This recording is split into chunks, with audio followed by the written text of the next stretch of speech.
Já viram aqui no ecrã o título da palestra de hoje. Antes de mais, agradecendo a oportunidade deste trabalho, que vai sempre consolidando os nossos conhecimentos e cimentando em nós o aprendizado que também precisamos de fazer, não é? Esta expressão emblemática que faz parte da última semana do Mestre entre nós, quando foi apresentada a Pilatos, já vamos ver. Vamos então ver daquilo que eu reuni, portanto, o que é que poderemos de alguma forma aprender juntos. Então, Pilatos, tendo entrado de novo no palácio e feito vir Jesus à sua presença, perguntou-lhe: És o rei dos judeus? Respondeu-lhe Jesus: Meu reino não é deste mundo. Se o meu reino fosse deste mundo, a minha gente houvera combatido para impedir que eu caísse nas mãos dos judeus. Mas o meu reino ainda não é aqui.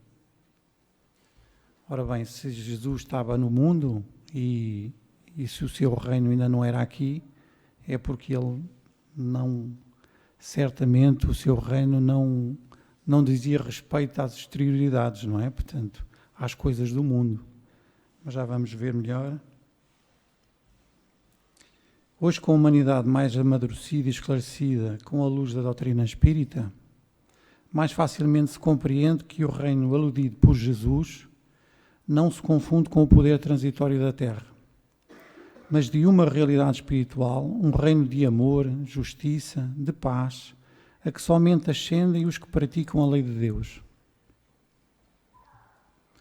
Em Lucas 17, 20 e 21, interrogado pelos fariseus sobre quando vem o reino de Deus, em resposta, disse-lhes: O reino de Deus não vem de modo visível. Nem dirão: vê daqui, vê dali, pois o reino de Deus está dentro de vós.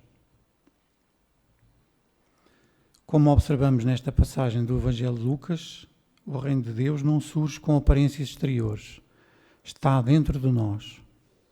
É uma construção interior com os valores reais das virtudes que precisam de ser conquistadas a custo do esforço próprio.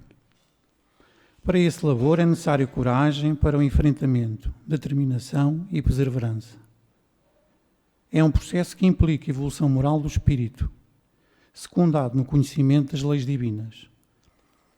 É óbvio que este processo não se conseguirá se nós não estudarmos, não é? Se não buscarmos o conhecimento para compreendermos as leis divinas, teremos muita dificuldade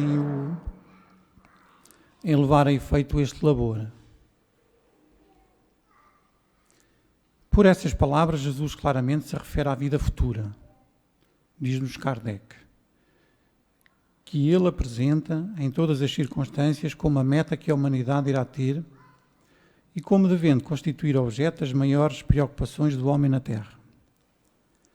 Todas as suas máximas se reportam a este grande princípio. Com efeito, sem a vida futura, nenhuma razão de ser teria a maior parte dos seus preceitos morais. De onde vem que os que não creem na vida futura imaginam que ele apenas falava na vida presente, não os compreendem ou os consideram puris. Neste comentário, Kardec assinala a vida futura como uma meta que a humanidade terá de alcançar, salientando como devendo constituir o objeto das maiores preocupações do homem na Terra. Refere que sem a vida futura nenhuma razão teria a maior parte dos preceitos morais que Jesus ensinou. Todo o ministério de Jesus está assente em uma realidade espiritual, muito além das questões meramente materiais. Ele veio apresentar uma nova realidade que naquele tempo era pouco conhecida ou ignorada. Veio trazer a noção que a vida continua num sentido mais amplo. Kardec coloca a vida futura como a base do ensino de Jesus. Portanto, sem a vida futura, nada se explica. Além disso, quando se está alicerçado no entendimento da vida futura, que Jesus nos veio apresentar e que a doutrina espírita vem consolidar, tem-se a certeza que tudo o que nos acontece aqui não é em vão, que tudo tem uma razão de ser, ainda que não consigamos alcançar a compreensão enquanto encarnados.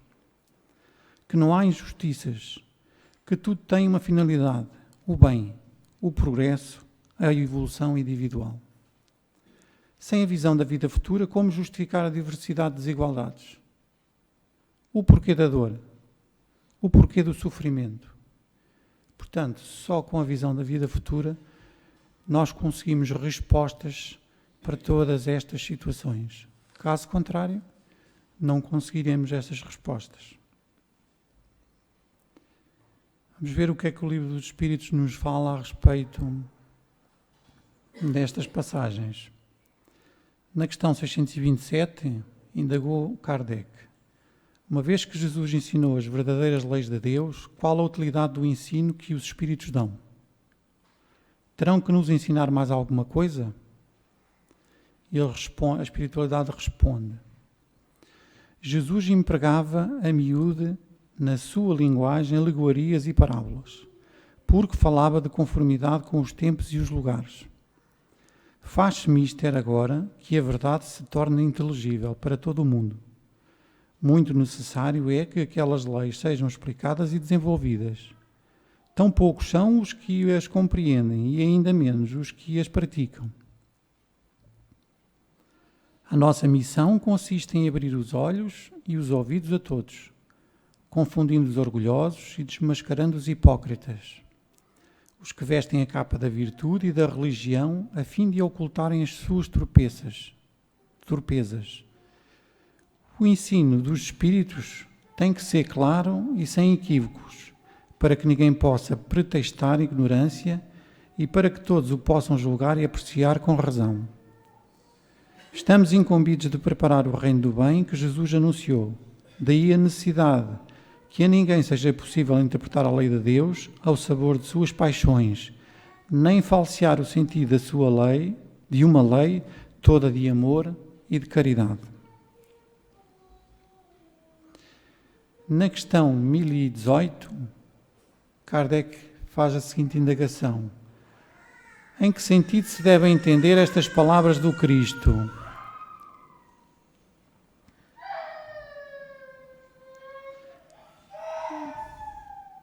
Meu reino não é deste mundo. E a espiritualidade responde. Respondendo assim, o Cristo falava em sentido figurado. Queria dizer que o seu reinado se exerce unicamente sobre os corações puros e desinteressados. Ele está onde quer que domine o amor e o do bem. Ávidos, porém, das coisas deste mundo e apegados aos bens da terra, os homens com ele não estão.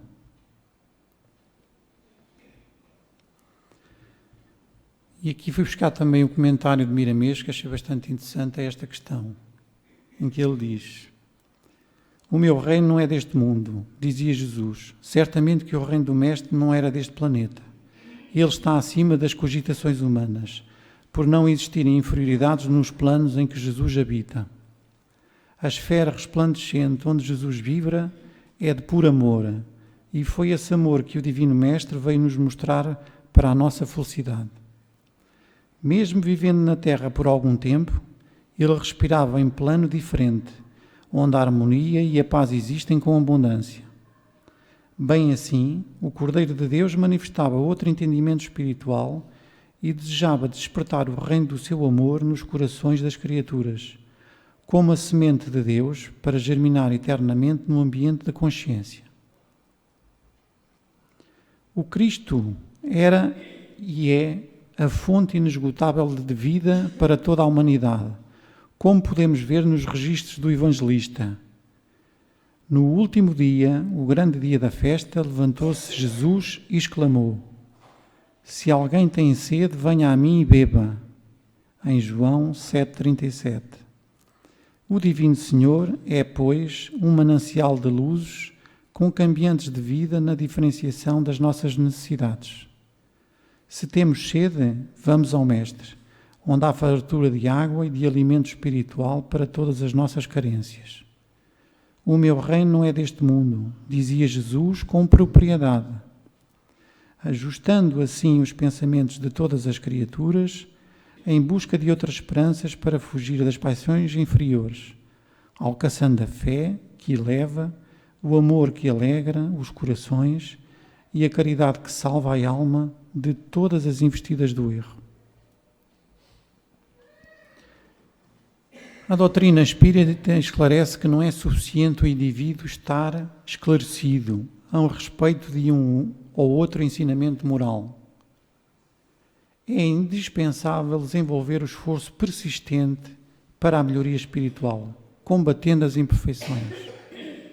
Portanto, não vale a pena, nós entrarmos em contacto exclusivamente com os conhecimentos, porque, como dizia o espírito Alcione, no livro Renúncia, a mensagem do Cristo precisa de ser conhecida, meditada, sentida e praticada. Portanto, este primeiro contacto aqui, que nós vimos aqui à Casa Espírita, é o conhecimento da mensagem. Não é? Nós entramos em contacto com o conhecimento da mensagem. Para meditarmos a mensagem, precisamos penetrar no estudo sério. Porque se nós não entrarmos no estudo sério da mensagem, nós não vamos senti-la. Portanto, sentir a mensagem, não é? Pelo estudo sério, a pessoa, pois, vai colocá-la em prática, vai passar à ação. Portanto, é este aspecto que é extremamente importante observar nos ensinamentos que aqui que são trazidos, não é? Na Casa Espírita, por os diversos palestrantes, pela irmã Leonor, pelo irmão Fernando, por todos os que aqui, de algum jeito, vão dando o seu melhor, portanto, para trazer os ensinamentos, para ajudarem a todos, não é? A nós próprios, como é óbvio, mas também àqueles que se disponham a dela usufruírem. Jesus não veio ao mundo para que o admirássemos, isso parece claro, não é? Mas sim, para que aprendêssemos com ele a ciência da elevação espiritual, com o aprimoramento de nós mesmos. Portanto, se nós vamos admirar o Mestre, não é? Somente aquilo que ele fez, não iremos longe, não é? Portanto, precisamos de fazer aquelas etapas que eu falei ainda agora, para que possamos aprender e reter em nós verdadeiramente os seus ensinamentos. Aqui do Espírito, pelo Espírito Irmão X, no livro Luz Acima, no capítulo 15, ele traz-nos dá-nos algumas diretrizes. É certo que estas diretrizes são algumas, porque cada um vai fazer um caminho diferente, tem necessidades diferentes. Nós não podemos chegar aqui e dar um roteiro, porque esse roteiro tem que ser cada um individualmente a construí-lo, na busca do conhecimento que necessita, do trabalho que precisa, portanto só pode ser construído pelo próprio. Mas, portanto, pegando aqui nas diretrizes que o irmão X nos trouxe, que são, portanto, algumas somente, perdão extenso e sincero, esquecimento do mal, auxílio mútuo, fraternidade legítima, oração pelos adversários e perseguidores, serviço desinteressado e ação altruística sem recompensa, com absoluta perseverança no bem, até ao fim da luta. Aqui o fim da luta é até ao fim, até à nossa redenção, até nós sermos capazes de nos libertarmos deste vai e vem das reencarnações, porque nos libertamos das paixões inferiores que a própria matéria e a nossa condição inferior ainda nos impõem. Espero que este pequenino trabalho, este estudo, esta apresentação tenha sido útil para todos.